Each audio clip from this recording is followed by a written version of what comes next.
बिस्मिल्लाहिर्रहमानिर्रहीम। अस्सलाम वालेकुम नाज़रीन, आप यूट्यूब चैनल देख रहे हैं। मैं इमरान खान हूँ। नाज़रीन, अडयाला के बाहर फिर से धरना। अडयाला के बाहर इमरान खान साहब की बहनें गई और फिर मुलाकात नहीं करवाई गई।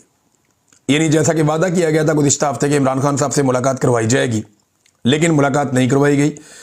पहले जो अडयाला के बाहर रुकावटें होती थी वो 1 किलोमीटर पहले होती थी, लेकिन इस मरतबा ज़रा हुकूमत ने ज़्यादा एक्टिविटीज़ की हैं और इस्टेब्लिशमेंट ने अच्छा बंदोबस्त किया। इन्होंने 4 से 5 किलोमीटर दूर तक रुकावटें खड़ी कर दी अडयाला के आसपास, और जितने भी एरियाज या रास्ते जाते हैं अडयाला की तरफ वो सारे बंद कर दिए। फिर बड़ी मुश्किलों से इमरान खान साहब की बहनें को 2 घंटे लगाकर वहाँ पहुँची।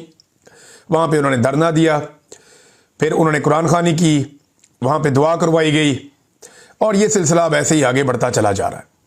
इमरान खान साहब से मुलाकात नहीं करवाई जा रही। 10,000 का एक टारगेट था पाकिस्तान तहरीक इंसाफ का, तो सच्ची बात यह है कि टारगेट पूरा नहीं हुआ। हाँ, ये ज़रूर है कि रूटीन से ज़्यादा लोग आए अडयाला के बाहर, बड़ी तादाद में लोग वहाँ पे पहुँचे, लेकिन जो 10,000 वाला टारगेट था वो पूरा नहीं हुआ। उस तरह लोग निकल कर नहीं आए। इसके ऊपर पाकिस्तान तहरीक इंसाफ को या जो आम शहरी हैं इमरान खान साहब को फॉलो करते हैं, उन्हें सोचना पड़ेगा। पंजाब में इन्होंने मारा ही बहुत है अवाम को, बड़ा जुल्म किया है। अब अवाम एक मौके का इंतजार कर रही है कि जब मौका बनेगा ना सारे निकलेंगे, तो ये सारे ही निकल आएंगे। ये मैं अच्छी तरह जानता हूं, ये होता ऐसे ही है। ये ऐसे ही होता है। जिस दिन खौफ के बुत टूट गए पंजाब में और लोग निकल आए, लेकिन लोग डरते नहीं हैं, लेकिन लोगों को प्रॉब्लम ये है कि मैं अकेला निकलूंगा तो मुझे अकेले को मारेंगे। जिस दिन लोगों को ये कॉन्फिडेंस आ गया कि सारे ही निकल रहे हैं, उस दिन सूरत कुछ और हो जाएगी। और जिस दिन इमरान खान की जेल का दरवाजा खुला, उस दिन तो सूरत बिल्कुल ही बदल जाएगी। वो हम सब जानते हैं कि उस दिन क्या होगा। और सबसे बढ़ के ये बात पाकिस्तान की मिलिट्री एस्टेब्लिशमेंट जानती है, आसिम मुनीर साहब भी जानते हैं कि अगर इमरान खान साहब बाहर निकले तो क्या होगा। देखिए, एक और सर्वे आई, न्यूट्रल सर्वे है, और ये 3DI इन्होंने एक तंजीम है, इन्होंने एक सर्वे किया है, और इनका जो सर्वे है जनरल आसिम मुनीर और इमरान खान के माबैन है। यानी आसिम मुनीर और इमरान खान के बीच में इन्होंने एक मुकाबला करवाया सर्वे में, और जो पब्लिक सेंटीमेंट्स हैं इनके बारे में, इसके बारे में पता करवाया। तो जो 2 मेन चीजें मैं आपके सामने रख देता हूं कि वो क्या है। देखिए ना, इंडिया के तैयारे गिराने के बावजूद आसिम मुनीर साहब अगर यहां पे खड़े हैं तो ये तो बड़ी अजीबोगरीब सूरत हाल है ना। अच्छा, इस सर्वे को आपने एक और नजर से देखना। ये ऐसा नहीं है कि इन दोनों के बीच में इलेक्शन हुआ है। ये ऐसा हुआ है कि इमरान खान के बारे में पाकिस्तानी क्या सोचते हैं और आसिम मुनीर के बारे में पाकिस्तानी क्या सोचते हैं। इन दोनों का आपस में मुकाबला नहीं है। अब ये सर्वे के अंदर जो चीजें आई हैं वो इनका मुकाबला करवा रही हैं। जरा फिर समझ लें आप कि लोगों से पूछा गया इमरान खान क्या, आसिम मुनीर क्या, लोगों ने अपनी अपनी राय दे दी। हो सकता है एक आदमी ऐसा भी हो जिसने दोनों के बारे में अच्छी राय दे दी हो, या कोई ऐसा भी हो जिसने दोनों के बारे में बुरी राय दे दी हो। तो आपस में मुकाबला करवाते हैं तो फिर लोग एक को चुन लेते हैं। लेकिन चले, सर्वे हो गया। ये जो चीज सामने आई, इसके मुताबिक क्रेडिबिलिटी का जो स्कोर है उसमें जो इमरान खान साहब का स्कोर है वो बहुत हाई है, और इमरान खान साहब का जो स्कोर है वो 80 है, जबकि आसिम मुनीर साहब का 40 है। दूसरा, जो सेंटीमेंट्स हैं लोगों के, पॉजिटिव सेंटीमेंट्स, लोगों के मुस्बत जज्बात इमरान खान के बारे में 60% है, और आसिम मुनीर के बारे में मनफी जज्बात वो 70% है। यानी मुस्बत इमरान खान के बारे में 60% मुस्बत है, आसिम मुनीर के बारे में 70% मनफी है। वो इनका मुकाबला ही नहीं बनता, और ये बात आसिम मुनीर साहब जानते हैं। अब ये एक सर्वे है, अब देखिएगा, अब एक सर्वे आएगा अभी हाल ही में, ये भी मुस्तकबिल करीब में आ जाएगा, और जिसके ऊपर काम भी हो रहा है, और उसके पीछे मिलिट्री एस्टेब्लिशमेंट है। और वो सर्वे में बताएंगे कि आसिम मुनीर साहब को 90%, 95% मकबूल हो गए पाकिस्तान में, और जनाब ये क्रेडिबिलिटी बन गई, और इदारे और अवाम के बीच में बड़ी हमांगी पैदा हो गई। ये इस किस्म की गेम डालेंगे। अभी मुलाकात की है DGI-SPR ने मौलवियों के साथ। ये 14 मौलवी बैठे हुए पूरे हॉल में, ये फोटो भी आप देख सकते हैं। ये 14 मौलवी हैं, पूरे हॉल में बैठे हुए हैं। इनमें ज्यादातर मौलवियों को आप जानते हैं, दरबारी मौलवी हैं, बीच में से काफी सारे, कुछ ऐसे हैं जो बेचारे लाए गए हैं, मजबूरन बेचारे पहुंचना पड़ता है उनको। अब ये मौलवी लाए गए हैं, और यहां पे कमिटमेंट ली गई है कि ये मौलवी बयानिया बनाएंगे ISPR के लिए। तो अब ये मौलवी जो आए हैं ये बयानिया बनाएंगे ISPR के लिए, फौज के लिए, कि जनाब फौज और अवाम के बीच में कोई दूरी नहीं है, और जो फौज का बयानिया, देखें जब आप दुश्मन से लड़ते हैं ना तो पूरा पाकिस्तान आपका बयानिया बनाता है। तब इमरान रियाज भी आपके साथ खड़ा होता था, सारे ही आपके साथ खड़े हो जाते हैं, मोहित पीरजादा भी, सब। वो सबको पता है कि पाकिस्तान का मामला है यार, पाकिस्तान दुश्मन से लड़ रहा है। वो वहां पे सारे पाकिस्तान तहरीक इंसाफ भी आपके साथ खड़ी हो जाती है, पाकिस्तान मुस्लिम लीग नून भी आपके साथ खड़ी हो जाती है, पीपल्स पार्टी और ANP भी आपके साथ, सारे ही आपके साथ खड़े हो जाते हैं। तहरीक लब्बैक भी खड़ी हो जाती है, जितना मर्जी गिला शिकवा हो। जब आप दुश्मन से लड़ते हैं तो पूरा पाकिस्तान आपके साथ खड़ा हो जाता है, आपका बयानिया बनाता है, तब आपको बयानिया बनाने की जरूरत नहीं पड़ती। लेकिन जब आप पाकिस्तानियों के साथ लड़ते हैं, आप अपने हलफ की खिलाफ वर्जी करते हैं, आप अपने इक्तदार और ताकत के लिए लड़ते हैं और अपने हमवतनों पे हमला आवर होते हैं या उनके खिलाफ आप एक महाज खड़ा करते हैं, तो फिर आपको इस किस्म के मौलवी फायदा नहीं दे सकेंगे। ये मौलवी तो छोड़ दें, आप 14 मौलवियों की जगह 14,000 मौलवी भी इकट्ठे कर देना एक हॉल के अंदर, वो भी आपका बयानिया नहीं बना पाएंगे। बयानिया आपका पाकिस्तानी कौम बनाएगी जब आप पाकिस्तान के लिए दुश्मन से लड़ेंगे। लेकिन जब जब आप पाकिस्तानियों के साथ लड़ेंगे, पाकिस्तानी ना आपका बयानिया बनाएंगे ना आपका बयानिया चलने देंगे। ये 14 मौलवी है ना, 1400 मौलवी भी इकट्ठे कर लें, कोई फर्क नहीं पड़ेगा, इससे कोई फायदा नहीं होगा। नाज़रीन, आज तहरीक इंसाफ के 4 लोगों को दहशतगर्दों ने कत्ल कर दिया, ये पाकिस्तान तहरीक इंसाफ ने दावा किया है। और मुख्तलिफ पाकिस्तान तहरीक इंसाफ के इरफान सलीम साहब जो दीगर अकाउंट्स हैं, वो ये बता रहे हैं कि ये बका खेल बन्नू के सदर हैं यूथ विंग के नसीबुर रहमान साहब, और ये अमन कमेटी के मेंबर्स भी। तो दहशतगर्दों ने इन्हें फायरिंग करके कत्ल कर दिया, इनके बेटे को भी कत्ल कर दिया, इनके 2 दोस्तों को भी साथ में कत्ल कर दिया। तो ये 4 लोग शहीद कर दिए गए पाकिस्तान तहरीक इंसाफ के। आज से चंद दिन पहले पाकिस्तान के फौज के तर्जुमान जनाब अहमद शरीफ साहब ने यह फरमाया था कि दहशतगर्द पाकिस्तान तहरीक इंसाफ के लोगों को कत्ल क्यों नहीं कर रहे। तो अब पाकिस्तान तहरीक इंसाफ के लोगों को दहशतगर्दी में कत्ल कर दिया गया। जो उन्होंने फरमाया था उसके ऊपर अमल दरामद हमने होता हुआ देख लिया। ये बात जो है वो पाकिस्तान तहरीक इंसाफ के बहुत सारे लोग इस बात का शिकवा भी कर रहे हैं और वो ये कह रहे हैं कि इनका ताल्लुक हमारे साथ था। ये दावा पाकिस्तान तहरीक इंसाफ ने किया। इनकी एक फोटो भी दिखाई जा रही है जिसमें इन्होंने टोपी पहनी हुई है पाकिस्तान तहरीक इंसाफ के कलर वाली, और उसमें बाकायदा साथ में वो सबूत पाकिस्तान तहरीक इंसाफ के लोग दे रहे हैं कि ये PTI से इनका ताल्लुक था और ये सदर थे हमारे। तो नसीबुर रहमान साहब को जनाब कत्ल कर दिया गया। वजीर दाखिला जो है मुमलिकत का तलाल चौधरी, उसने भी ये कहा कि PTI के ऊपर हमले नहीं हो रहे। लो जी, हो गया हमला PTI के ऊपर, उनके 4 लोग कत्ल भी हो गए। एक दिन पहले जो है वो खैबर पख्तूनख्वा में टांग के इलाके में 6 पुलिस एहलकारों को भी कत्ल किया गया, उनको शहीद किया गया।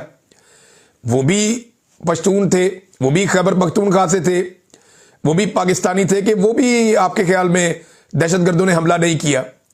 तो दहशतगर्द तो लगातार हमले कर रहे हैं।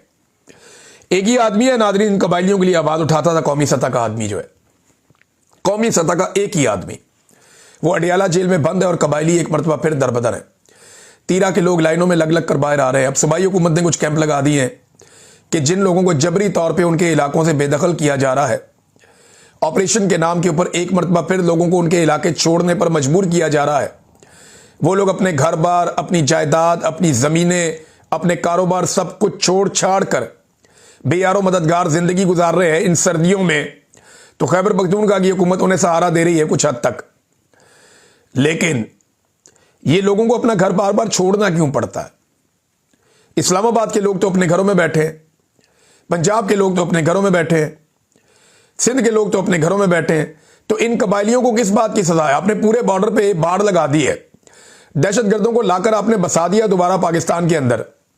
जब आप दहशतगर्दों को लेकर आएंगे, उनको सेटल करेंगे, तो वो दहशतगर्दी करेंगे ना। तो ये पाकिस्तान की मिलिट्री एस्टेब्लिशमेंट का तोहफा है पाकिस्तानियों को कि पहले वो दहशतगर्द लेकर आते हैं, फिर वो दहशतगर्दी करवाते हैं, फिर उनके खिलाफ ऑपरेशन करते हैं और इसके लिए मकामी लोगों को निकाला जाता है वहां से, और फिर वसाइल भी मकामी लोगों के बाद में लूट लिए जाते हैं। ये है टोटल कहानी। कबायलियों का कसूर इतना है कि वो ये समझते हैं कि ये लड़ाई दहशतगर्दी के खिलाफ नहीं है, ये लड़ाई उनके वसाइल पर कब्जे की लड़ाई है और कब्जे के लिए ये लड़ाई हो रही है, इसके अलावा कुछ भी नहीं है। नॉन कस्टम पेड गाड़ियों का रोला डाला हुआ था इन्होंने, ये इंफॉर्मेशन मिनिस्टर ने भी डाला हुआ था, DG ISPR ने भी डाला हुआ था। तो आज मैं आपको एक हकीकत बताता हूं। मैं आपको ये जो नॉन कस्टम पेड गाड़ियां ना, ये 2 जगह पे पाकिस्तान में इस्तेमाल होती हैं ज्यादा, एक खैबर पख्तूनख्वा में और उससे भी ज़्यादा बलूचिस्तान में। बलूचिस्तान में ये गाड़ियाँ जो है वो आपको मिल जाती हैं। तफ्तान बॉर्डर पे सारी नॉन कस्टम गाड़ियाँ चलती हैं। गवादर, पसनी और बारा सारी नॉन कस्टम गाड़ियाँ चलती हैं। आपका जो तेल लेकर आती हैं जितनी गाड़ियाँ, ये सारी नॉन कस्टम गाड़ियाँ हैं। चमन बॉर्डर के ऊपर इनकी मंडी लगती है, जितनी मर्जी नॉन कस्टम गाड़ियाँ आप खरीद लें। हर गाड़ी की खरीदो फरोख्त के ऊपर वहाँ पे जो एस्टेब्लिशमेंट है उसको हिस्सा जाता है। ये गाड़ियाँ अफगानिस्तान से स्मगल होकर पाकिस्तान में आती हैं और जितनी स्मगल्ड गाड़ियाँ पाकिस्तान में दाखिल होती हैं वो बॉर्डर से आती हैं और बॉर्डर के ऊपर पाकिस्तान की फौज खड़ी है, कोई और नहीं है। ये बॉर्डर से ही आ रही है ना गाड़ियां, कहीं आसमान से तो नहीं गिर रही, कोई जमीन के अंदर से सुरंगें तो नहीं है जहां से निकल रही हैं। ये जितनी भी नॉन कस्टम गाड़ियां आ रही हैं बलूचिस्तान में, ये सारी बॉर्डर से आ रही हैं। और जितनी भी गाड़ियां आ रही हैं खैबर पख्तूनख्वा में, ये सारी गाड़ियां बॉर्डर से आ रही हैं। अब इन दो जगह के ऊपर हुकूमत ने खुद ये मुआहदा कर रखा है कि यहां पे इन इलाकों में आप नॉन कस्टम गाड़ियां चला सकते हैं, क्योंकि वहां पे जब पाकिस्तान बना था तो इन्होंने मुआहदा किया था कि आपको टैक्स नहीं लगेगा।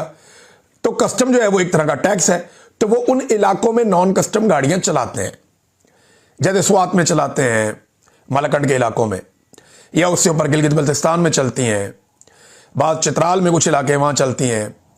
तो ये नॉन कस्टम गाड़ियां चलती हैं। इसी तरह बलूचिस्तान में बेशुमार इलाके जहां पे चलती हैं। इन नॉन कस्टम गाड़ियों को मेन रोड से गुजार के इन इलाकों तक कौन ले जाता है, यह है सवाल। और ये बॉर्डर कैसे क्रॉस करती हैं, यह है सवाल। इसका जवाब आज तक किसी ने दिया नहीं। भाई ऐसा तो नहीं है नॉन कस्टम गाड़ियां वहीं पे बन रही हैं, टोयोटा भी, मर्सिडीज भी, लैंड क्रूजर भी, ये बड़ी बड़ी गाड़ियां जो हैं, ये सारी निसान की गाड़ियां, ये सारी उधर ही बन रही हैं। खैबर पख्तूनख्वा में खुद बना रहे हैं वो नॉन कस्टम गाड़ियां। भाई बॉर्डर से आ रही है, बॉर्डर पे कौन खड़ा है, फौज खड़ी है। ईरान का तेल स्मगल होकर कहां से आ रहा है, बॉर्डर से आ रहा है। बॉर्डर पे कौन खड़ा है, फौज खड़ी है। तो फिर आप पाकिस्तानियों को जो पाकिस्तान के अंदर रहते हैं, या उन हुकूमतों को जो पाकिस्तान के अंदर डील करती हैं, उनको जिम्मेदार कैसे करार दे सकते हैं। आपको बॉर्डर पे रोकनी पड़ेगी स्मगलिंग। इस्लामाबाद के अंदर एक सवाल किया गया वज़ीर इत्तलाआत से, जब वो ये बात कर रहा था, उससे पूछा गया कि जनाब इस्लामाबाद में एक जज के बेटे ने नॉन कस्टम गाड़ी से 2 बच्चियों को कुचल के कत्ल कर दिया, उसका पता है आपको? कहता जी मुझे तो नहीं पता, मामला अदालत में। वही मामला अदालत में नहीं है, बच्चा अपने घर में है बाइज्जत बरी होके, और जज की नौकरी पक्की कर दी गई है। दुनिया का कोई मुहस्सिब मुल्क होता ना तो ये लड़का जेल में होता और जज अपने घर पे बैठा हुआ होता। लेकिन पाकिस्तान एक अजीब मुल्क है कि 2 बच्चियों को कत्ल करने के बाद तोहफे के तौर पे जज को पक्का कर दिया गया और बच्चे को बाइज्जत बरी करके घर भेज दिया गया। यह है पाकिस्तान में कानून। और किसी ने यह भी नहीं पूछा कि गाड़ी के कागज किधर हैं, और वज़ीर इत्तलाआत कह रहा है जी मुझे नहीं पता। तो ये ना सिर्फ इल्जाम बराए इल्जाम है। पाकिस्तान को ठीक करने की इनकी कोई नीयत नहीं है, कोई नीयत ही नहीं है। इमरान खान साहब के जो बदतरीन मुखालिफिन है ना, उनमें एक जवाद अहमद साहब है, इंजीनियर मोहम्मद अली मिर्जा साहब भी हैं। मैं आगे चल के आपको बताता हूं, उनकी एक नई पॉडकास्ट हुई है, वो बताता हूं आपको मैं। इमरान खान के जो बदतरीन मुखालिफिन हैं उनमें एक गुलकार हैं जवाद अहमद, और सियासतदान भी हैं। इन्होंने भी एतराफ़ कर लिया कि कराची में पाकिस्तान तहरीक इंसाफ 1 लाख लोग निकाल सकी। उन्होंने कहा सिर्फ 1 लाख लोग निकाल सकी। शुक्र करें जवाद अहमद साहब नहीं आए, वरना वो तो 10-15 लाख आदमी वैसे ही निकाल लेते हैं। तो इतनी फस्तायत और इतने जुल्म के बावजूद, इतनी मार कुटाई, इतनी गिरफ्तारियों, इतनी आंसू गैस और रुकावटों के बावजूद अगर पीटीआई 1 लाख बंदा निकाल सकी है, अब 1 लाख से तो शायद ज़्यादा ही होगा। जब इतना बड़ा मुखालिफ 1 लाख बंदा कह रहा है, तो हो सकता है कि मुखालिफ तो 1000 भी कह सकता है ना, मुखालिफ तो कम ही बताएगा। तो अगर वो भी ये कह रहा है कि 1 लाख बंदा निकाल दिया, तो फिर तो बात में दम है। अच्छा जी, शर्जील इनाम मेमन साहब ने एक स्टेटमेंट दिया। उन्होंने कहा जी कराची में पाकिस्तान तहरीक इंसाफ ने 9 मई को दोहराने की कोशिश की, मगर हुकूमत ने तहम्मुल का मुजाहरा किया। ये क्या बात हुई? मज़ार कायद पे लोग जाना चाह रहे थे, वहां जाके वो जलसा करना चाह रहे थे, इसमें 9 मई बीच में से कहां आ गया? मुझे ऐसा लगता है कि इस हुकूमत को कुछ भी होता नहीं कहते 9 मई। इनको बैरूनी महाज पे शिकस्त हो 9 मई, अंदरूनी महाज पे शिकस्त हो 9 मई, इलेक्शन हार जाए 9 मई, कोई काम खराब कर दें 9 मई, करप्शन कर लें 9 मई, करप्शन में पकड़े जाए 9 मई। इनकी गर्दान ही 9 मई की है। इनको पता है कि हम जब भी फंसें, जहां भी फंसें, हम फौरन 9 मई की गर्दान करेंगे तो हमें बूटों वाले आ जाएंगे रेस्क्यू करने के लिए। तो बस 9 मई हर जगह पे ये डाल देते हैं बिला वजह। बिला वजह 9 में ही हर चीज में डाल देते हैं। नाज़रीन, अता तारड़ की बात हो रही थी तो उन्होंने एक स्टेटमेंट दिया कि पाकिस्तान का पासपोर्ट बहुत ताकतवर हो गया, बड़ा स्ट्रांग, और दुनिया भर के इमिग्रेशन काउंटर पर हमें कदर की निगाह से देखा जाता है। तो मैं सिर्फ ये बता दूं, ये नया डेटा आया हुआ है। ये डेटा ये बता रहा है कि पाकिस्तान जो है वो इस वक्त दुनिया के बदतरीन पासपोर्ट्स की लिस्ट के अंदर शामिल है, कमजोर तरीन। यानी एक अफगानिस्तान है, एक इराक है, एक शाम है और फिर पाकिस्तान है। यानी यमन और पाकिस्तान एक ही कैटेगरी में। ये दुनिया के बदतरीन पासपोर्ट मैं आपको बता रहा हूं कि अफगानिस्तान, शाम, ये जंग लगी हुई है इन मुल्कों में, तबाही फिरी हुई है इन मुल्कों में, कोई जाना ही नहीं चाहता इन मुल्कों में और उनको बुलाना ही नहीं चाहता। वो कह रहे पाकिस्तानी पासपोर्ट को कदर की निगाह से देखते हैं। अता तारड़ साहब को जो है ना वो जाना पड़े ना किसी मुल्क में पाकिस्तानियों के साथ, तो इनको पता चले कि हमें कई कई घंटे लाइनों में खड़ा करके कदर की निगाह से देखते हैं। कई दफा जूते और ऊपर के कपड़े उतार के भी कदर की निगाह से देखते हैं। हमारी लाइनें ही अलग कर दी हैं पकड़ के उन्होंने कि हमने इनको कदर की निगाह से देखना है।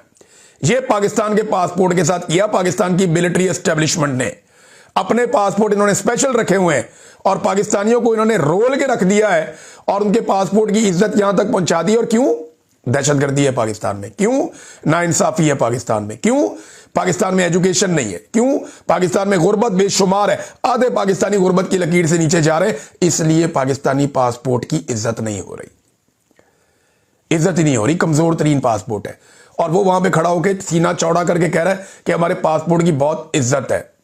इसको खसूसी प्रवास से उतार के चढ़ाए ना इकोनॉमी क्लास में और इसको भिजवाएं किसी मुल्क में खामोशी से, इसको लग पता जाएगा कि इसकी कितनी इज्जत होती है। वहां पे वो लाइनों में खड़ा कर देते हैं और कई कई घंटे कदर की निगाह से आपको देखते हैं ऊपर से लेके नीचे तक। जी नाज़रीन, इंजीनियर साहब की बात हो रही है तो इंजीनियर मोहम्मद अली मिर्जा साहब ने एक पॉडकास्ट की है ज़ीशान अजीज साहब के साथ, बड़े अच्छे जर्नलिस्ट हैं। ज़ीशान अजीज साहब ने इंजीनियर साहब के सामने एक इंकशाफ कर दिया। अब मैंने मालूमात इकट्ठी की है कि क्या हुआ है। ज़ीशान साहब ने इंकशाफ किया कि उन्हें सवालात फीड करने की कोशिश की गई है इंजीनियर मोहम्मद अली मिर्जा और उनकी टीम की जानिब से। यह तो घटिया हरकत है कि आप एक पॉडकास्ट करने जा रहे हैं, आप पहले से सवालात फीड कर रहे हैं। तो नवाज शरीफ का खानदान ये करता है, शरीफ फैमिली की ये आदत है कि हम आपको सवाल बताएंगे, आप वो हमसे पूछ लें। यह हरकत तो परवेज मुशर्रफ ने कभी नहीं की, यह हरकत इमरान खान ने कभी नहीं की, और बहुत सारे लोग हैं जो ये हरकत नहीं करते, लेकिन शरीफ खानदान ये हरकत करता है। और यही हरकत इंजीनियर मोहम्मद अली मिर्जा ने की कि जनाब मैं आपको सवाल फीड करता हूं। सवाल क्या थे? मजहबी टच वाले सवाल थे कि जनाब मैंने मजहबी फतवा लगाना है इमरान खान पे, को मजहबी मामला छेड़ना है, लिहाजा ये वाला सवाल जरूर पूछा जाए। वो इंजीनियर साहब की टीम बता रही थी कि इमरान खान के ये वाले मजहबी सवाल आपने पूछने, हम आपको उस पर फिर जवाब देंगे। तो उसने कहा ज़ीशान अजीज ने मुझे फीड करने की आप कोशिश ना करें। फिर इमरान खान की निजी जिंदगी के ऊपर उन्होंने कहा ये भी सवाल पूछो, ये भी पूछो। मीडिया के ऊपर बैठ के ये कहते हैं निजी जिंदगी में नहीं जाना चाहिए, और ये ऑफ द रिकॉर्ड लोगों को कहते हैं जनाब निजी जिंदगी पे इमरान खान के ये वाला भी सवाल पूछो, ये वाला भी सवाल पूछो, ये वाला भी सवाल पूछो। इमरान खान ने तो पहले कहा कि मैं कोई फरिश्ता तो नहीं हूं, लेकिन ये लोग कैसे बेनकाब हो रहे हैं। वो उसने बैठ के वहां ज़ीशान ने बता दिया कि आप लोगों ने मुझे सवाल फीड करने की कोशिश की है, उसके बाद मौलवी साहब फंस गए। अब मुझे कुछ और जो जर्नलिस्ट है उन्होंने ये बताया कि हम इंजीनियर साहब से सवाल करने गए तब हमें सवाल फीड किए गए, और इंजीनियर साहब ने और उनकी टीम ने हमें सवालात फीड किए कुछ और लोगों से इंटरव्यू करते दौरान भी। यानी हम किसी और का इंटरव्यू करने जा रहे थे, दीगर शख्सियात का इंटरव्यू करने जा रहे थे, तो इंजीनियर साहब और उनकी टीम हमें सवालात फीड कर रही थी कि ये सवालात आपने करने हैं। भाई आप एक मजहबी फरीजा अंजाम दे रहे हैं, आप एक ऐसी एकेडमी चला रहे हैं जहां पे आप दीन का काम कर रहे हैं, ये आप किन चक्रों में लग गए? ये एकेडमी तो दीन की खिदमत के लिए बनी थी, ये आप किसकी खिदमत कर रहे हैं? ये क्या हरकतें कर रहे हैं? ये नामुनासिब हरकत है। अब मुझे बताया ज़ीशान साहब ने कि इंजीनियर साहब ने मेरे से मादरत की है क्योंकि मेरे बारे में उन्होंने माजी में कुछ गलत बातें की थी। कोई बात नहीं, हो जाता है, गलती मेरे से भी हो सकती है, आपसे भी हो सकती है, लेकिन ये साजिश करना, एक लीडर को इस तरह दीवार के साथ लगाना, उसकी करैक्टर असैसिनेशन करने के लिए सवालात फीड करना। अब ये एक और पॉडकास्ट आएगी इंजीनियर साहब की, आप नजर रखिएगा, उसमें बहुत सारे मजहबी फतवे आपको नजर आएंगे, बहुत सारे। ये मैं आपको पहले बता रहा हूं, ये बहुत सारे मजहबी टाइप के फतवे आपको नजर आना शुरू हो जाएंगे। इंजीनियर साहब की एक और पॉडकास्ट भी आ रही है। अब वो सवालात किसने फीड किए? भाई फीड करने की आदत तो इंजीनियर साहब और उनकी टीम को है। तो जब इंजीनियर साहब और उनकी टीम जो है वो ज़ीशान अजीज जैसे सहाफ़ी को सवालात फीड करने की कोशिश करेंगे तो वो जो फतवों वाला एक पूरा का पूरा आ रहा है चैप्टर, उसमें उन्होंने फीड नहीं किए होंगे। मेरा सवाल है, मैं कोई एलिगेशन नहीं लगा रहा। और दूसरा ये है कि इंजीनियर साहब ने कहा जी पंजाब में किसी किस्म का कोई वो नहीं हो रहा, हालात बहुत बेहतर हो गए हैं, पंजाब में कई माह से कोई ज्यादती या बदफेली का वाकया नहीं हुआ। ये सब कुछ मुमकिन हुआ एक औरत वजीर आला की वजह से जिसने CCD बनाई और कानून पर अमल दरामद करवाया। CCD ने कोई 2000 बंदा मार दिया है मावराए अदालत। इंजीनियर साहब, ये बंदों का कत्ल इस औरत के सर पे है और इसकी बनाई हुई CCD के सर पे। तो ये बोझ अब आप अपने सर पे ना उठाएं, बड़ी मेहरबानी आपकी हम कदर करते हैं, लेकिन ये हरकतें तो ना करें आप। ये डाटा देख ले, आपको मैं बता देता हूं पंजाब के अंदर क्या सूरत हाल है। जराइम के जो वाकयात हैं 2025 के सिर्फ आप ले लें, कत्ल 4000, अगवा 27000, अगवा बराए तवान 80, जिनसी ज्यादती 4000, इज्तमाई ज्यादती 13000, डकैती 60000, कार चोरी 12000, मोटरसाइकिल चोरी 76000, मवेशी चोरी 22000। ये इंजीनियर साहब वो डाटा जो पुलिस ने रजिस्टर्ड किया हुआ है रिकॉर्ड के मुताबिक। आप कह रहे हैं एक भी वाकया नहीं हुआ। इंजीनियर साहब गेम चुको, बिल्कुल चुको। खुशामद करें शरीफ खानदान की, लेकिन इस तरीके से करें कि आप एक्सपोज ना हो जाएं। आप दीन का काम करते थे, किस तरफ चल पड़े, मुझे बड़ी अफसोस और बड़ी तकलीफ हो रही है। नादरीन, ये एक अरशद शरीफ साहब का हमारा एक केस है और वो दोबारा आईनी अदालत में लग रहा है। मुझे समझ नहीं आती है आईनी मसला कब से हो गया। शहीद अरशद शरीफ को कत्ल किया गया, उनकी वालदा ने 7 अफसरान के खिलाफ दरखास्त दी, जिनमें से 3 रिटायर हो गए हैं, 4 मौजूद हैं, आज तक FIR दर्ज नहीं हुई। ये फौजदारी मामला है, इसको उठा के आईनी अदालत में क्यों लेकर चले गए कि ये कोई आईनी मसला है? तो पाकिस्तान के सहाफियों को इस पर आवाज उठानी चाहिए। मुझे ऐसा लगता है कि आईनी अदालत में क्योंकि कंट्रोल बहुत अच्छा है पाकिस्तान की मिलिट्री एस्टेब्लिशमेंट का, तो यह बहुत मुमकिन है कि आईनी अदालत के जरिए से इस मामले को हमेशा के लिए दबाने की कोशिश की जाए। नाज़रीन, अब तक के लिए इतना ही। अपना ख्याल रखिएगा, अपने चैनल का भी। अल्लाह हाफ़िज़।